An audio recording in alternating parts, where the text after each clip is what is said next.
Assalamualaikum warahmatullahi wabarakatuh. Halo semuanya, saya Nurul Islamiyah dari 10 Akuntansi 2. Di sini saya akan mengulas beberapa materi informatika yang telah saya pelajari selama 1 semester ini. Selamat menonton. Berpikir komputasional atau computational thinking. Computational thinking adalah sebuah pendekatan dalam proses pembelajaran.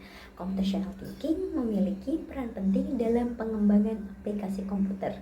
Namun, computational thinking juga dapat digunakan untuk mendukung pemecahan masalah di semua disiplin ilmu, termasuk humaniora, matematika, dan ilmu pengetahuan. Cara penerapan berpikir komputasional dalam kehidupan sehari-hari. Yang pertama, dekomposisi. Pada intinya, teknik dekomposisi adalah bagaimana mengklasifikasikan masalah menjadi bagian-bagian yang lebih kecil. Dengan dekomposisi, kita juga akan lebih berpikir fokus, sistematis, dan bisa memecahkan masalah dari sana. Contoh berpikir komputasional dengan cara dekomposisi misalnya adalah ketika negara hendak memecahkan masalah ruang, maka membuat rencana atau solusi jangka pendek, jangka menengah, dan jangka panjang. Yang kedua, pengenalan pola. Pengenalan pola dalam berpikir komputasional adalah bagaimana cara menemukan persamaan atau perbedaan pola, termasuk keteraturan dari suatu hal untuk kemudian dijadikan bekal memprediksi dan menemukan solusi. Yang ketiga, penerapan abstraksi. Penerapan abstraksi dalam berpikir komputasional adalah kurang kemampuan mengabstraksikan dan menemukan informasi atau data yang penting dan meninggalkan data yang kurang penting. Biasanya, penerapan abstraksi ini dilakukan dengan cara berpikir induktif, dengan cara mengidentifikasi hal-hal detail atau spesifik ke dalam hal-hal yang lebih general. Contohnya, berpikir komputasional dengan metode abstraksi adalah ketika seseorang ingin membuat sebuah kursi dari kayu. Kemudian, ia mengambil beberapa batang kayu yang cocok di sekitar bahan kursi dan dikumpulkan berbagai jenis bentuk kayu. Yang keempat, algoritma.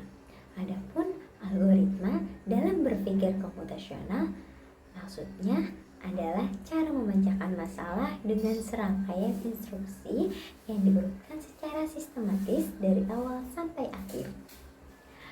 Misalnya, contoh berpikir komputasional dengan metode algoritma adalah ketika kita hendak mengirim pesan singkat atau chat melalui WhatsApp pada seseorang, kita memahami bahwa langkah-langkahnya adalah membuka aplikasi WhatsApp, mencari kontak percakapan dengan orang tersebut, kemudian mengetik pesan yang ingin kita sampaikan, lalu mengirimnya. Lalu yang kedua, materi kop surat. Kop surat adalah bagian atas dari sebuah surat resmi yang berisi identitas pengirim. Fungsinya mirip dengan header. Dalam dokumen biasanya digunakan dalam surat-surat instansi, perusahaan, organisasi, atau lembaga resmi. Isi kop surat biasanya mencakup nama instansi atau perusahaan, logo instansi, opsional, alamat lengkap, dan nomor telepon, email, atau situs web. Terkadang juga mencakup moto atau slogan.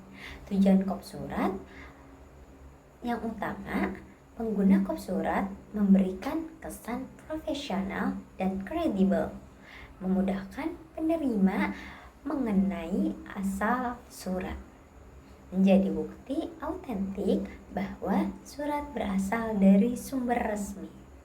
Materi yang ketiga adalah OLE atau Object Linking and Embedding.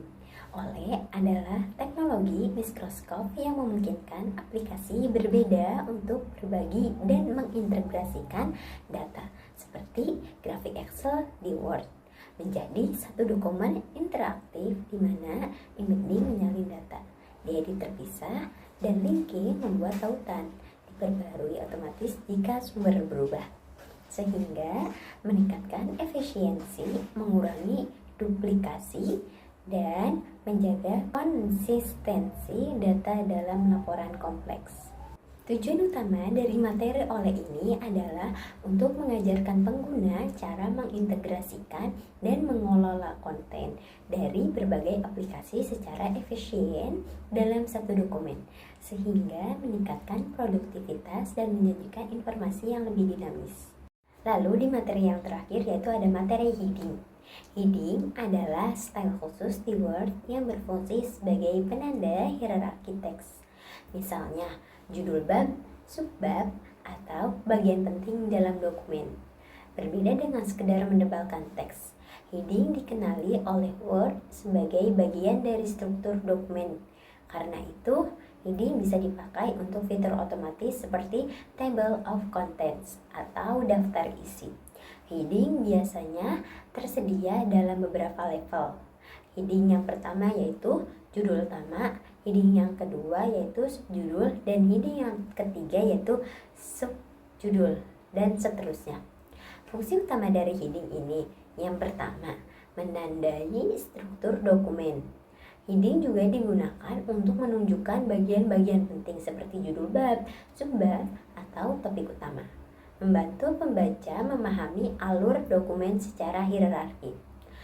Fungsi utama yang kedua yaitu mempermudah navigasi dengan heading. Kamu bisa menggunakan fitur navigation pen untuk melompat ke bagian tertentu dalam dokumen tanpa harus menggulir manual. Dan fungsi yang ketiga, membuat daftar isi otomatis. Heading memungkinkan Word membuat table of contents (TOC) atau secara otomatis berdasarkan gaya heading yang digunakan, yaitu heading 1 dan heading 2, dan seterusnya. Lalu fungsi utama yang keempat yaitu mempermudah pengeditan massal. Jika kamu ingin mengubah tampilan semua judul bab, cukup ubah gaya heading yang pertama, dan semua teks dengan gaya itu akan ikut berubah. Sekian dari video saya, semoga video tersebut bisa menginspirasi teman-teman semua. Bye bye. Assalamualaikum warahmatullahi wabarakatuh.